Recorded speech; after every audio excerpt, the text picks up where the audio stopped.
You're all welcome, coaches, to the third Ulster webinar on technical proficiency, and tonight we're talking about tackling and evasion. So the chat box is available, so if you have any questions or comments during the presentation, please feel free to engage. So this evening's about tackling and evasion. So it's straightforward enough when we say that when we use the term tackling, we're going to look at the technical side of the tackle and different types of tackle. And in terms of evasion, we're going to look at different movements that will help our players when they're using the tackle. So probably not the traditional evasion techniques in like the feint and the sidestep and the roll. So we're going to look more at the movements. So this is the third session tonight, tackling evasion. We've another 3 sessions coming up, and you'll see the dates below there. Content of this evening, so it's coaching the skills, tackling and evasion, breaking the skills down, putting them together and demonstrating it, and spotting best practice and fixing flaws, and then delivering the whole skill. So as coaches, hopefully at the end of this session, you'll have picked something up in terms of breaking the tackle down and building the tackle back up again, how to spot things and how to observe, and then how we can coach that to our players to make them more technically proficient. So skill development, and where does it start? So we started the nursery and the fundamentals and the physical literacy and all our ABCs, or agility, balance, coordination. And they're key when we talk about the movement and how we move properly in terms of tackling. So we're going to look at that in a bit of detail tonight and how we break them down. And as coaches, do we coach them? And I suppose the development of good movement skills is progressive, and it's elementary to the good execution of sport-specific skills. So if we can get our kids exposed to the ABCs really early through our nursery programs, we're hoping that they're going to build a good movement base. And then obviously as we start to introduce more skill specific stuff, well then the movement and the skills will go hand in hand. So it's like any skill, we have the different phases. So in terms of the tackle, you're under 6, under 8, there's going to be loads and loads of errors. We're going to depend on the coach for instruction and direction, but hopefully not too much instruction, and maybe introducing questioning to our players at that level, just to try and suss out, do they have an understanding of the skill, and if they do make errors, well, do they know what their error is? And so around that question and trying to empower our players, especially at that age group, and continue that on through. The intermediate level is we're hoping that they have the basic skills and the basic technique mastered, and are able to perform the skill faster and in a more appropriate and structured competitive environment through games and activities. And then the advanced side, suppose the skill's automatic and it's performed under pressure, and we're starting to focus more on advanced skills and team play, and that's more probably at the elite level. But I suppose across all 3 phases, it's all about spotting the mistake or spotting the good part of the technique, fix it if need be, and then constantly praising. And as coaches, probably when we do spot it, it's how we fix it. Do we do it through telling, or do we do it through the use of questioning, where we're trying to give the player that wee bit of ownership, and let them take control and see do they understand what's going wrong and why it's potentially going wrong.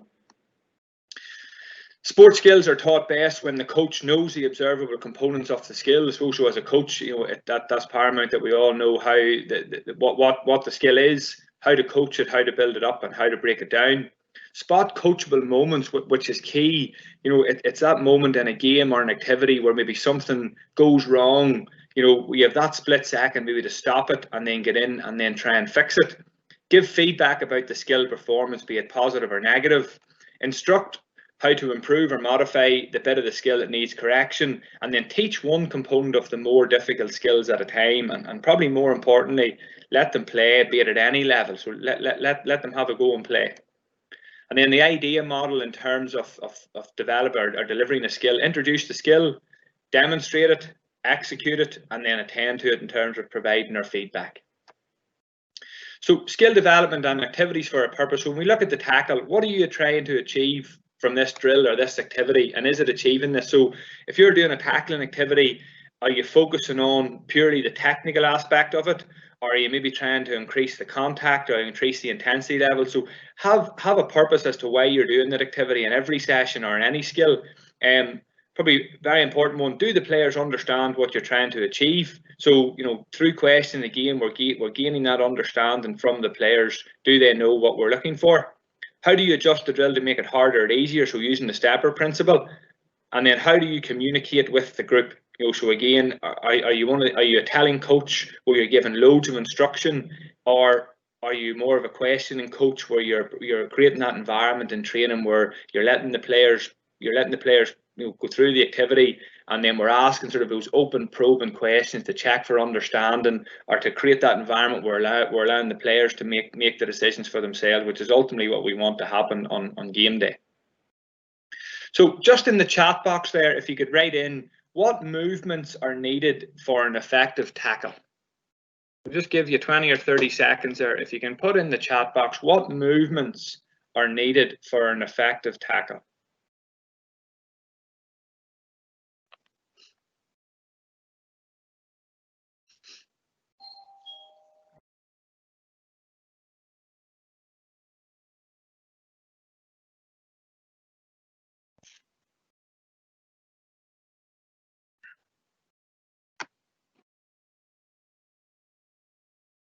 Okay, so in terms of movements, we're talking here about forwards, backwards, sideways, starting and stopping. So they're all the movements that we need to perform an effective tackle. So do we coach our players how to move forwards properly, move backwards properly, move sideways, and then do we coach our players how to start and stop? And you can't undervalue the importance of those movements in the tackle. Movements for a tackle, I suppose it's about agility, the ability to change direction quickly in terms of changing the position of your feet to go from right to left or forwards to back. Coordination in terms of moving your hands and your feet together. Balance, which is key. We all see a player who maybe is off balance and they're not able to perform that tackle correctly. So we're maintaining our balance. We're talking about the transfer of weight from right to left, or again from forward to back. And then movements in terms of our body position. So how does our body move to get in that position or to get in that good shape to perform a tackle? And then I suppose the question is, do we coach these things in isolation? So if we see a player who's really, really struggling with the tackle, potentially we observe and we see his hands are in a good position, his body in a good position, but his feet aren't. So, are we coaching this footwork and this movement in isolation, or are we still trying to coach all those techniques of the tackle at the same time? And at what age group do we start this? My own opinion, this has started from when they're a nursery or under 6 age group, going right the way through, and we probably don't stop coaching these type of movements as the player progresses through the pathway. We probably try and increase the difficulty of the movement and get it done at a quicker speed. So just to start here, I'm going to play a video. I'm going to play it a couple of times, and again in the chat box, I just want to see, can you spot the faults?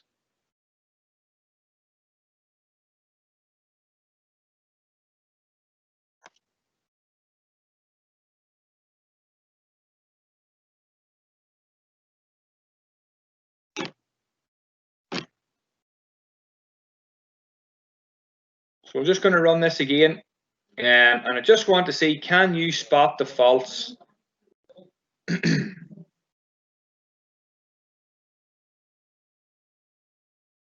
Okay, so just in the chat box there, if we spot the faults of that player as he's moving sidewards and as he's moving forwards.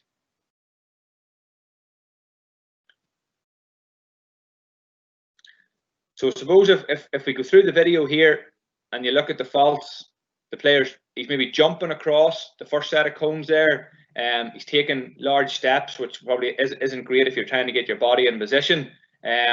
Whenever he's stopping, he's jumping into the cone, so it's like a player diving into the tackle. They're jumping in, he's landing flat on his feet, which is going to take him a step or two to get his body readjusted to get moving again. I suppose he's crossing his feet, which is probably a no-no straight away when we come to coaching the tackle. And then his body position changes. At times he's leaning forward, at times he's upright. So there's lots of faults through this. Probably the challenge for coaches is we probably see this all the time in our sessions, but as coaches, do we observe these faults? If we observe these faults, what type of feedback do we give to the player? So if we're seeing this sort of stuff, that that the feet are coming off the ground too high, where the position Stephen's in now. You know, we're trying to keep their feet as close to the ground to get that close contact, that they're able to shuffle across the ground quick. You know, the crossing the feet, again, we spot that as coaches, and we maybe tell the player you're crossing your feet, but do we actually go into a wee bit more detail, and do we tell the player, you know, the potential reasons how to fix it, and how they should move effectively? So in this video here, we're hoping we're going to look for some better movement. So again, I just want you to observe the head, the body position, the knees and the feet whenever this player is performing these movements.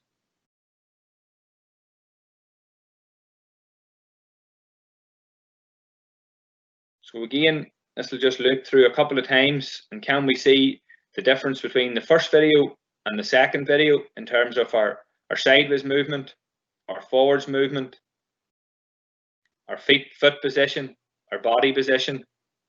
And again, a very, very simple activity that can be done at any age group. If we just stop the video here, you know, you can see from the player here, you know, they've taken that sort of small step into the cone, which what we're looking for. The head's up, the chest is up, hips are starting to just dip slightly. The knees are bent and they're both facing in the same direction.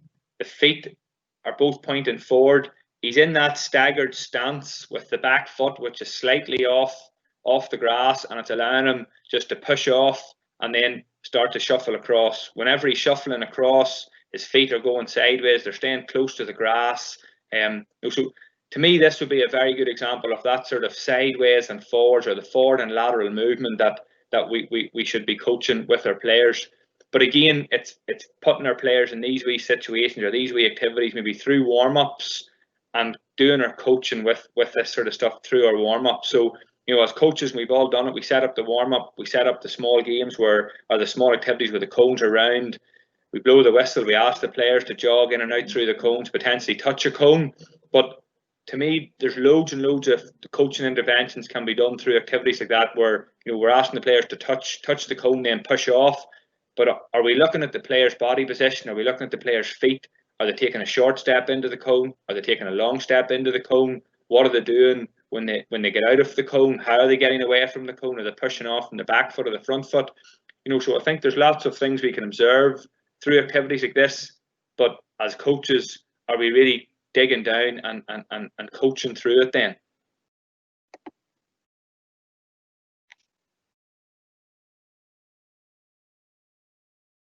Okay, so next video then we're going to look at here is sidewards and backwards movement. So again, through this video, there's some good aspects of it, and then there's some aspects that could be better. So again, in the chat box, if you could engage, and if you could just type in the things that you think look good, and then also the things that could be improved.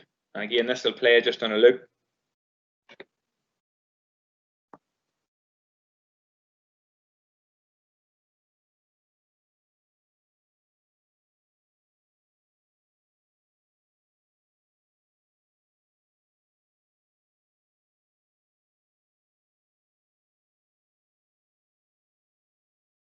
Again, so backwards movement, which is very, very important when we're talking about the tackle. You know, we're backing off from a player, or we're trying to get our body in that good shape to let us perform the tackle. So, you know, this player, he's moving sideways across. His feet aren't in a bad position when he's traveling sideways. I suppose some of the bad things here, when he comes to the cone, his feet maybe are a wee bit square at times instead of that staggered position that we'd like our feet to be in. You know, he's not looking behind him, but, you know, at that child under 6, under 8, we're probably trying to encourage the kids to look behind them as they're traveling backwards, and that's sort of a shuffle backwards, looking over both shoulders. But, you know, as we go through the pathway, we're probably looking our players to be not having to look behind them when traveling backwards. If there's an opposition player coming towards you with the ball, you really don't want your players to be turning backwards. You know, his body position, he's not up too upright. He's leaning forward slightly. You know, the knees are bent again, knees going in the same direction, feet going in the same direction. And probably at the end here, if we run this again, if you just see as he comes across the last cone here and he goes backwards, he sort of starts to just shift his body slightly to the right-hand side. He'll stagger the body position slightly, which again is probably that position that we're looking for when we come to tackling or defending. That, a player's coming on towards you, we're looking at defenders to maybe try and push that player down a weak side. So it's getting your players used to that sort of movement. Somebody's coming towards you, shift the body to the side slightly, stagger the feet, sort of open up the chest a wee bit, and then usher that player out. Okay, listen, you'll see then A and B here. So this is just our starting and stopping. So again, probably as coaches, do we coach our players, or do we put our players in positions where we have to start and stop? And I suppose with Gaelic football being so dynamic, there is a lot of starting and stopping that goes on throughout the game. But do we coach it? And as coaches, do we know, I suppose, what we're looking for? So we're looking for chest up, leaning slightly forward, your arms in that good ready position, hips dropping a bit low, knees pointing forward, 1 foot in front, 1 foot behind, the back foot with the heel slightly off the grass, and that they're able to push off. And then when we're stopping in that nice strong position, 1 foot in front, 1 foot behind.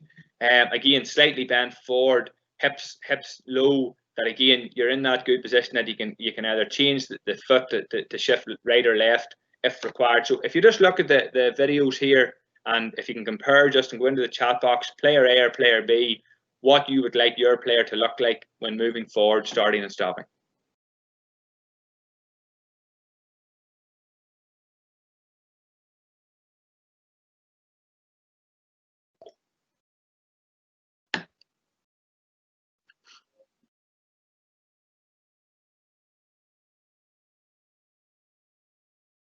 So hopefully there's plenty of people and they're coming back with player A here. You can see probably the difference between player A and player B. The faults with player B here that we're going to try to fix. He's very, very upright. He really doesn't look balanced when he's stopping or when he's starting. His feet probably aren't staggered. They're maybe too close together. His hands are all over the place. He's really not in a position to turn right or left if he had to. So again, it's getting your players in real simple activity here. We're performing these movements that are all linked to performing an effective tackle. And again, as coaches, it's sort of observing these and then knowing, well, how do I go in and fix this player?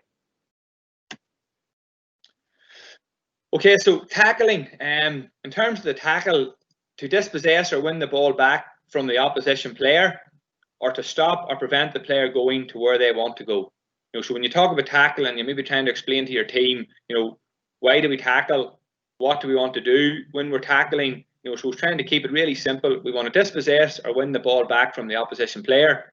If the opposition player wins the ball, we want to stop or prevent the player going to where they want to go. That may be to the goal, it may be out wide, it may be down the middle. So from a tackling point of view, we want to stop the player going from where they want to go. So we've all heard of the 3 Ds when it comes to tackling: the delay, the deny, the dispossess. So we're delaying the person, we're trying to slow them down, we're denying them any space. So we're making ourselves nice and big, getting the hands out, and then we're trying to dispossess the ball, which is taking the ball off them. Your delay, deny, dispossess, they don't necessarily need to be in that order. It probably will determine what scenario you find yourself in the game. Or in that situation, you may be able to dispossess the player really quickly without having to delay them or deny them any space. Or again, you may be denying their space or pushing them out to the side before delaying them, or whatever it may be. But again, it's probably just as coaches that we know what these are, and we've a clear definition in our head, and then we're able to clearly define these to our players as to what we expect from them. And then probably the what happens next. We run tackling drills or tackling activities, and the focus is on tackling. The player, maybe the defender, dispossesses the ball, or they get the ball back. We blow the whistle, and then the next group come in and we tackle. So it's probably, as coaches, do we allow that defender, whenever they dispossess or whenever they win the ball back, do we allow that play to develop or continue into the next phase? And it may simply be just, that player the defender has 2 or 3 seconds to get out. The player has to make a hand pass or a kick pass. But being realistic and trying to make it more game-like. Whenever we dispossess the ball, we never stand still. So in training, we do find a lot. You would see a lot. We do the tackling activities. Defender gets the ball. but we don't let that play develop. So it's probably trying to create that wee situation in your trainings, and not all the time you're tackling, but in certain times, whenever you're having your tackling, that player wins the ball back. Now, let's try and develop another phase of play, or get out of defence, or make a kick pass, or whatever the condition may be.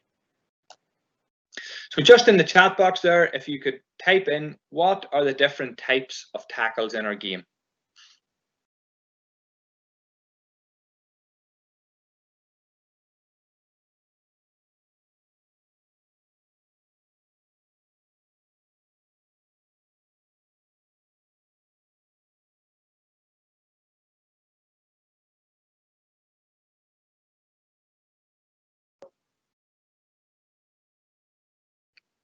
So what are the different types of tackles in the game?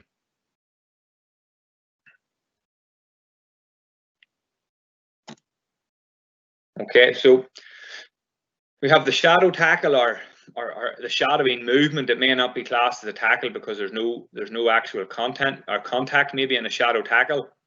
The near hand tackle, the frontal tackle, and then so I have here from behind with question marks on it. So it's maybe not in the textbook of coaching or the coaching manual that we have a tackle from behind. We're probably trying to encourage our players that we don't tackle from behind, and that we're because that ends up in a foul where we're pulling jerseys, or reaching over and grabbing shoulders and stuff. But probably watch our games, it happens more often than not that we see players chasing from behind, and they're pawing and pulling and dragging and stuff. But as coaches, do we put our players in that scenario in training where the defender's starting a couple of yards behind, he has to chase the forward, and we're watching him, and we're trying to get the defender, I suppose, to get alongside, or as close to alongside as they can before they make that tackle. So it's probably just being mindful of that as coaches, that it is one of the things in the game, but are we working on it in training to try and improve our players at it? And I know we see quite often now, the sort of closed fist in a player coming in from behind, and they're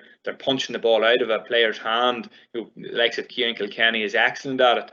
You see this happening, is great, but it happens sporadically in games, and it's probably a high risk one. But when it comes off, it's obviously great. But it's something I think as coach we need to be mindful of to try and put our players in that environment to work on it. I suppose all of these tackles, it can be formed in ones, twos, threes, or how many you want. So the game's probably gone now that that 1v1 tackle at probably adult level especially maybe isn't there all the time now. Obviously at the younger age grades it is, but as we go up the pathway, we're maybe looking more at tackling in twos, threes, or that swarm type of tackle. In terms of the coaching points for the tackling, the coaching points for the tackle are probably the same across all of the 3 or 4 tackles we've talked about there. And I suppose the best thing here is to try and keep them really, really simple, that when we are coaching this, that the message is clear and concise to our players. So in terms of our head, it's head up and eyes on the ball.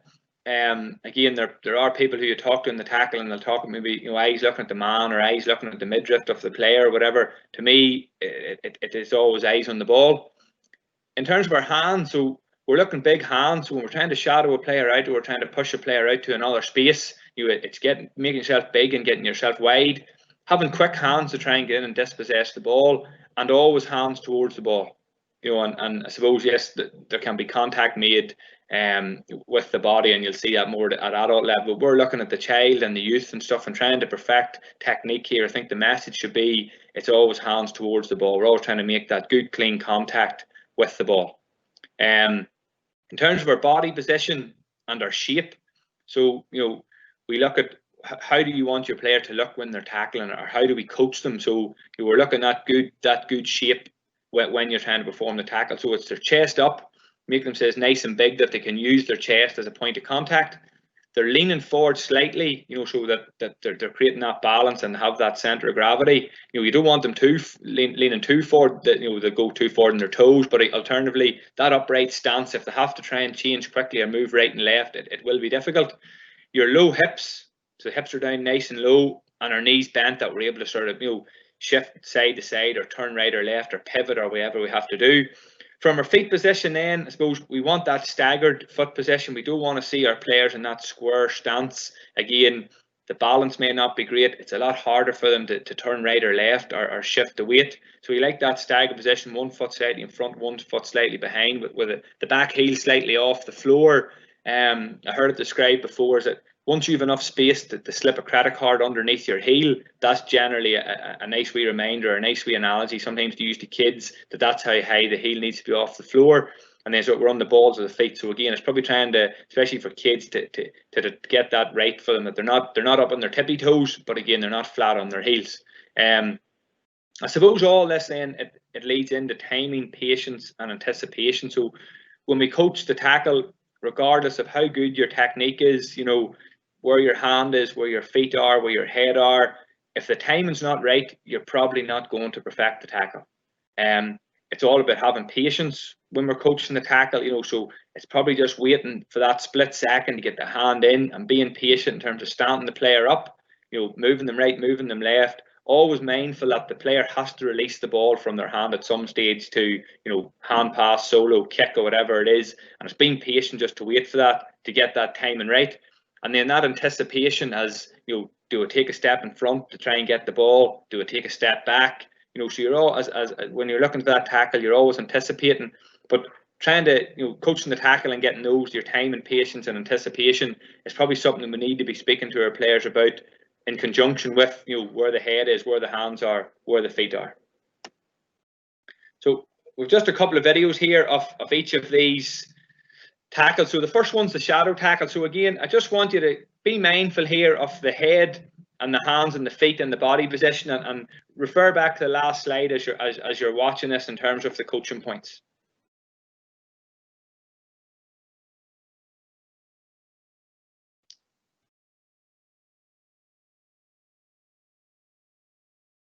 So we're just focusing on the defender here. He's moving the feet from side to side. Knees are bent, hips are down. You know, the body's up nice and strong. As the player's going to the left, he's putting the hand out to push him that way, and then he's going to the right, pushing the hand out to push him that way. Eyes are always on the ball. If you look closely as the player's coming to the left now, there is a slight cross in the feet there, which, you know, it's not perfect technique, but it doesn't really hinder the player that much, you know. And again, I suppose the attacker hasn't got away from him, even with that wee slip of the technique, you know. But by and large, I suppose in terms of the shadow tackle, he's ticking the box here with the technique. So the near hand tackle then, so again, we're looking for, I suppose here in terms of our coaching points, we're looking for the defender to get up alongside the man with the ball. We're looking to get the hand across. We're looking to keep the eyes on the ball and just try and get that timing right, that when the player releases the ball from hand to foot, that you've got the defender there to try and get in and get that tackle. So we can run this a couple of times.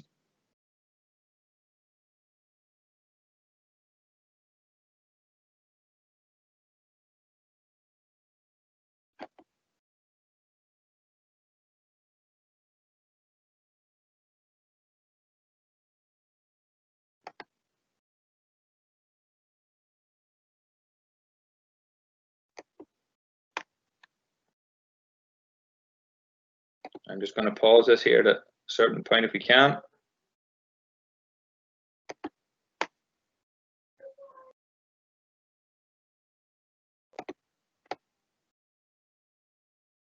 If you just see here, and just freeze this at this frame.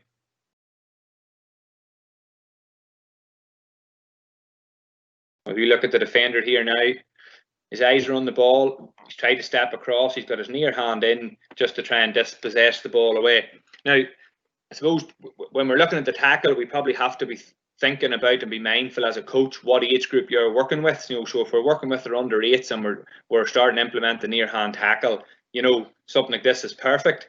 As we go through the pathway and you know, the player, you know, the age grades get a bit higher, we're obviously looking at the, you know, the intensity of that tackle is going to be different. There's maybe going to be more contact and that sort of stuff. But I suppose from a technical point of view, you know, the body's in a good position, his eyes are on the ball, and he's getting the hand across the body. There may be questions about Stephen's feet in terms of where's his feet, but you know, his timing here is right. So in terms of his feet, you know, to me, it's not a massive issue here. When we're coaching it, I suppose the outcome is how can we get our players to get close to the ball carrier and get that near hand across. You know, if the feet are in a slightly wrong position, you know, the outcome's still the same. So I suppose just looking here, again, concentrating on the head, the eyes, the hands, and the body position, and the fact is that he's got the ball he's got the ball away.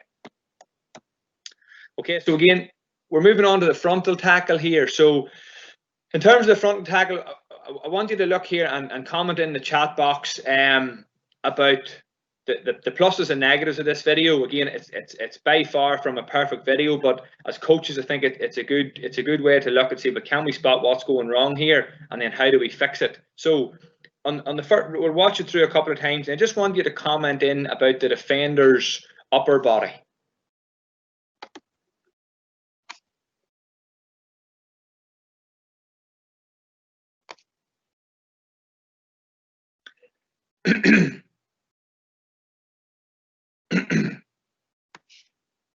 So if we can just look at the defender's upper body, and if you come in through the chat box there and make any comments on pluses or negatives on the defender's upper body.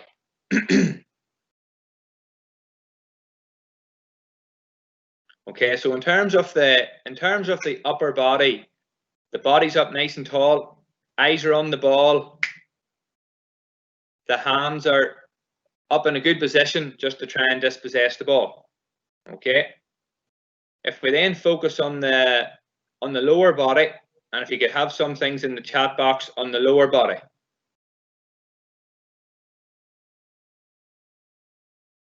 So again, when you're watching this clip, if you can be mindful as to have your cap on as to what age group you're coaching with. So if you're an under-8 coach looking at this as to what you're looking at, if you're an adult or a youth or adult coach, what you're looking at, it may slightly differ.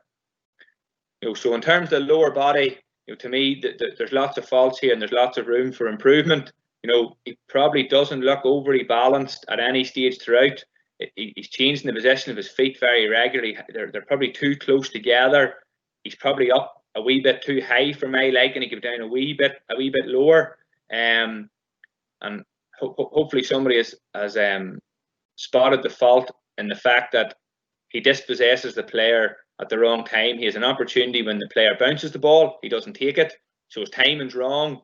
He does make a clean dispossession, which is grand, but I suppose from the technical aspect, we're probably looking for, could he have got the ball in here now just on the bounce? I suppose if you're coaching a child and you're coaching the technical aspects, to me this is fine. You're getting them to move backwards, you're making their body big, their eyes are on the ball, then you're going to try and get the hand in to get away. If I was coaching a youth team and upwards into adult, I'd be saying to my player here, I want you to step into this, and I want you to make contact and delay this player straight away, and then deny him a space instead of letting him come at you. So again, it's probably from whatever age group you're coaching, how you're observing this and how you would look at it. But in terms of the frontal tackle, I suppose in terms of your movement, again, it's all into you're moving backwards, a stagger position. He probably should be opening his body up a wee bit more here to force the ball carrier either down the right or the left, and to try and get the tackle on. Okay, so common errors then from all of the videos or any of the tackle, I suppose, is a foot position. So a common error in the tackle is the foot position. In my own opinion, is probably the most important aspect of the tackle. If the feet are in the wrong position, you may struggle to get the body in the right position, even to get close enough to make a tackle. So when we're observing our players, are we observing from the head, the hands, and the feet? And they're maybe not making a successful tackle, and we're always maybe thinking it's the hands of the issue. But as coach, we probably need to be looking at as bigger than that, and looking at the head. Is it okay? It's okay. Are the hands okay? Yes, the hands are okay. The feet are in a bad position. So as coaches, are we identifying that? Are we taking that player out to do a wee bit of one-to-one coaching with them in terms of the foot position and trying to improve them, that if you find it's a trend? So the body position is another common error. Again, it's linked very heavily to the foot position. If you're up too tall, you're going to struggle. If you're down too low, if your body's not between, I suppose, the player and the ball, and where the player wants the ball to go, it's going to be an issue as well. So again, it's as coaches, it's spotting that. It's looking at the player's body shape. Are they in the right shape to try and make that tackle? Are the hands in the right area? Common error is diving in. So you see a lot, especially at underage, our players, they'll rush into the tackle and they dive in. So they maybe haven't just grasped the timing or the patience in the tackle yet as to when to go or when to stay and that sort of stuff. when we find our players dive in, they usually make that big lunge shape, but they take a big step with their lead foot, and they lead into the tackle, and then they're essentially out of the game for the next couple of seconds, because it's going to take them 2 or 3 steps to get readjusted and turn to try and get back into play. So again, as a coach, are we teaching our players about that short step, so that they're able to go in to come back out again, instead of that big long step when they're diving in? And then a common error, I suppose, for the tackler. The tackler can get too close, which they can't get the hands up, or they're not able to make an effective tackle. Makes maybe the player can slip away from them, or alternatively they're too far away, so the defender or the tackler is too far away from the player in possession, which again, you're giving a good player too much space. They're going to hurt you in terms of either evading you and going past you, or they're able to get the pass away. So again, it's probably trying to get that happy medium, but probably if we're able to identify that and point that out to our players, hopefully over time, and then through training and through our games and questions and stuff, that will improve. So we have a couple of activities and games here, just in terms of how we would coach the technical aspect of the tackle and what they're good for and stuff. So the first one here is just your traditional 1v1 tackle tunnel. The defender standing the player up and moving backwards and trying to get them to push them out to one side, I suppose. Probably good for that early level where they're in a confined space. They can't go too far. If I was working on this, I wouldn't be too concerned about the attacker. It would all be about the defender and the technique of the defender and what they're doing with their feet, and maybe how they're changing the body position to push the player out to the right or to the left. Again, you'll see the second one then. It turns in then to a 2v1 activity. So again, loads and loads of coaching can take place here. You have your 1v1. Player gets through the tunnel, back to the start. 2 defenders coming in here. So again, defender 1. Forward gets past player 1. What's player 2 doing? So you're starting now to look at your 2v1 situation. Player 2, when do they come in? When do they hold back? Is there communication between the 2 defenders? Whenever the forward slips past player 1, what's player 2 doing? Is he wheeling around the back? Is he kind of cut off a space? So player 2 comes in as the lead defender. Then what does player 1 do? We stop it here. What does player 1 do? Is player 1 going to come across? Now that player 2 is engaging, is player 2 going to come round in behind and act as that second defender if he slips past the first defender? So there's loads and loads of coaching can take place here. And again, a lot about the technical element. This guy coming across, is he going to reach in with the near hand, or are you going to see a big loose arm coming around to try and get the ball? This guy's foot position, if his feet are in the wrong position, he's going to be easily slipped, etc. So there's loads and loads of coaching can take place through that tunnel activity. Have then the box activity, the 1v1 in the middle of the square, where the defender goes in and he's allowed to tickle the boy's ribs and thump and drag and all these sorts of things. And as coaches, we stand there and we maybe don't check it, but I think it's one of them things as coaches we have to start through these activities. We have to start probably looking at, is this activity good to coach the technical aspects of the tackle? It may be good at certain times of year, if you are looking to, maybe increase a wee bit of fitness or pre-season stuff. You're looking maybe boys to get thumped into each other, and maybe it's good for that, building character and a wee bit of mental toughness and stuff in these pressure cookers. But are we really focusing on the technique of the tackle? And if we're doing these types of activities and we're letting the fouls go and we're letting the closed fists and the thumping and the dragging on a Friday night, we can't be giving off to our players then when they're thumping and dragging and pulling, if we're allowing this sort of stuff to go on a Wednesday night. So I think we have to be mindful that back to one of the earlier slides, what is the purpose of the activity? If it's to focus on the technical aspect of the tackle, well then as coaches we really have to focus on that technical aspect. Or if we're just looking it in for that wee bit of a gut wrenching session, well then we have to let the players, make them aware that when we're out on a Friday or when we're doing a tackling activity, we want that good tackle technique, but you're prepared to let it go whenever you're running through a session like this or an activity like this. And then the last one is probably one that I would use an awful lot myself, and I think there's great value in it. It's just that 1v1, defenders coming out to try and collect the ball, the coach is kicking the ball in, and it's real life scenario stuff here. The defender, there's anticipation, there's timing, there's patience. Do I attack the ball? Do I hang back? When do I tackle? Do I try and push the player down his weak side, his strong side? So I think there's loads and loads of coaching can take place in that last activity. Again, it could probably be done at any age group. And again, I suppose it's if you've a coach out around the 45 delivering the ball, and you have enough mentors and helpers, I think maybe it's good to have somebody in behind the goal that's maybe on the side of the defenders there, that's able to maybe have a wee crack with the defenders as they come back in, or that one defender to come back in if they've done something wrong, or they can maybe reinforce on what you're looking. But I think this last scenario, in my own opinion, is much better for trying to teach that or coach that tackle from maybe that the youth age upwards than the tunnels and the squares. I think this is more.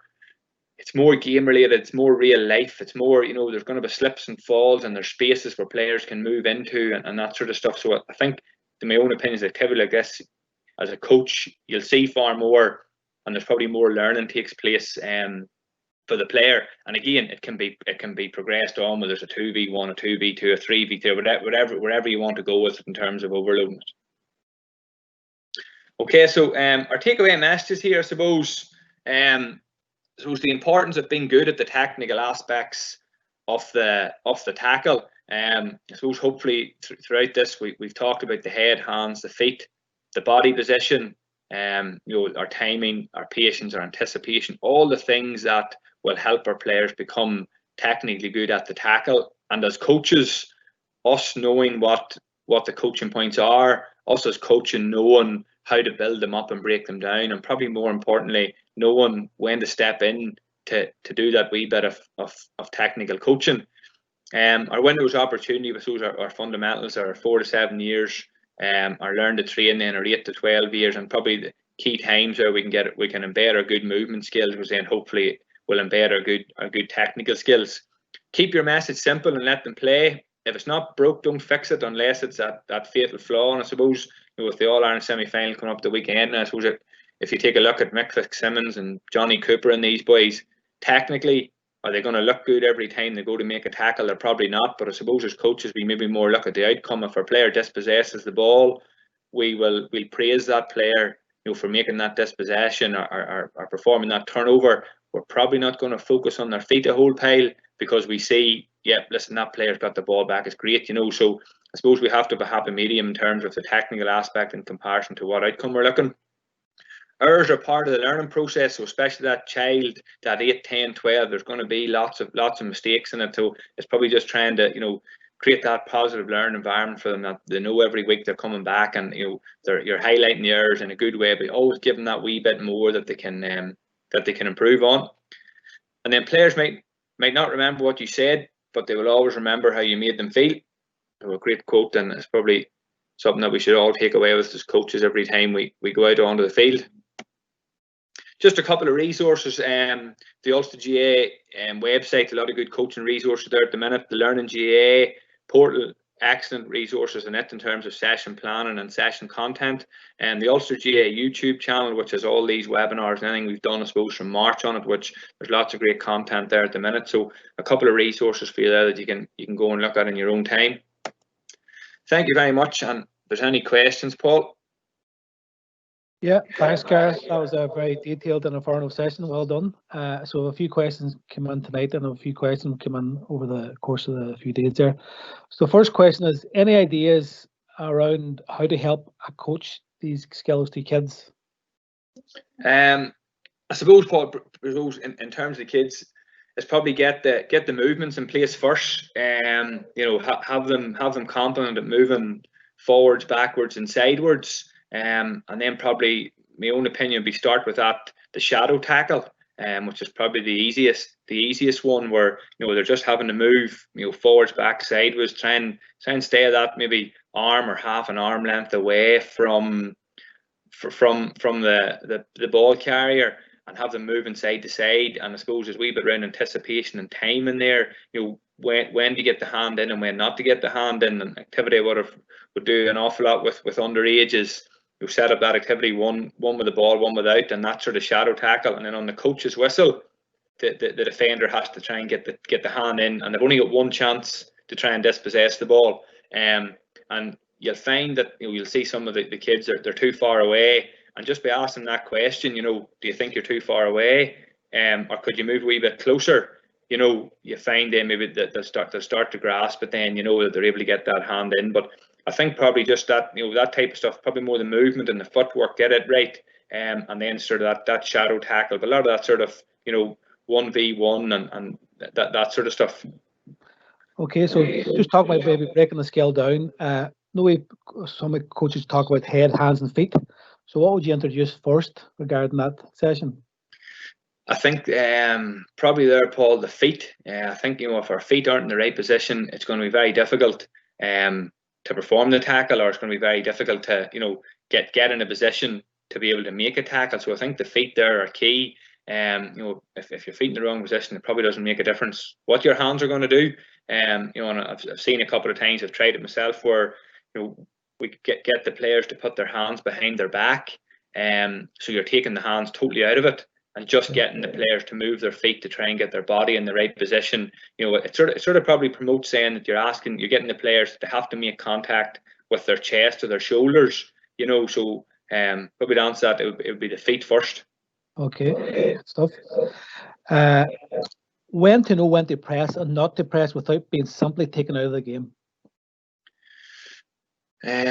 When to press and when not to press, I suppose it's probably just by through games. I suppose if you're overloading your attackers and you've a 2v1 to start with, it's probably just putting the players in that scenario and letting them see how they get on. Do you want them to dive in? How long do they back off for? At some stage they have to make a decision, or can they sort of delay that just for that wee split second, potentially to make the attacker make the mistake, or to allow one of your players to come back. But I think it's something that's probably very difficult, at that under 8, under 10 to really implement. I think there's loads and loads of coaching needs to take place, probably loads of questioning in terms of setting a wee game like that up, or a wee 2v1 or 3v1, 3v2 type scenario, and when the ball's played across, or when the defender takes that step out, stop it and then question, and you're hoping, I suppose, with a wee bit of repetition in that the penny might drop, that they have to hold off.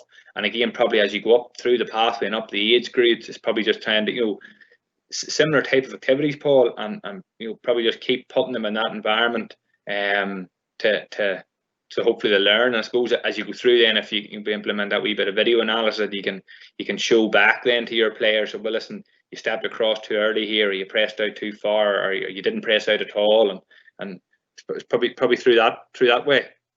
Right. Last two questions here. So do you, and this is sort of, there's a few comments in the chat box and a few questions came in the last few days, so there's a few people sort of commenting this question. Do you agree when people say there isn't a clear defined tackle in the GA? Any comment on that?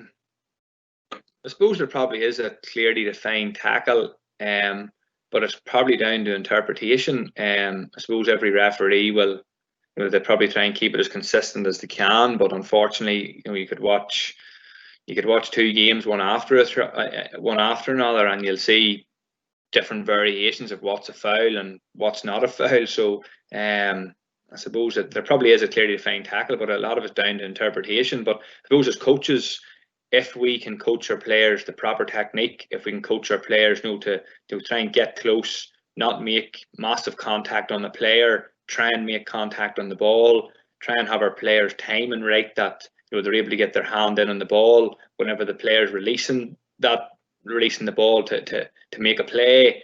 I think we can maybe take that out of the hands of the referee, that your players aren't committing fouls, so the referee's not able to blow them up.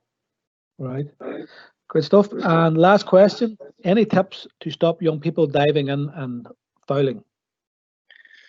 Again, it's probably just through your wee games, and through them, maybe like saying tunnels there, for younger kids, you know, don't worry about the attackers doing, don't worry how many steps they're taking, but you're always focusing on the defender in terms of, you know, are they backing off, are they stepping in, and again, it's back to just observing them and, you know, questioning them, and if they do dive in, ask them to freeze, and then maybe talking about their body position. You know, don't let them move if possible. You know, and they may have a big wide stance, and it could be a case of pointing that out. You know, listen, look at your feet.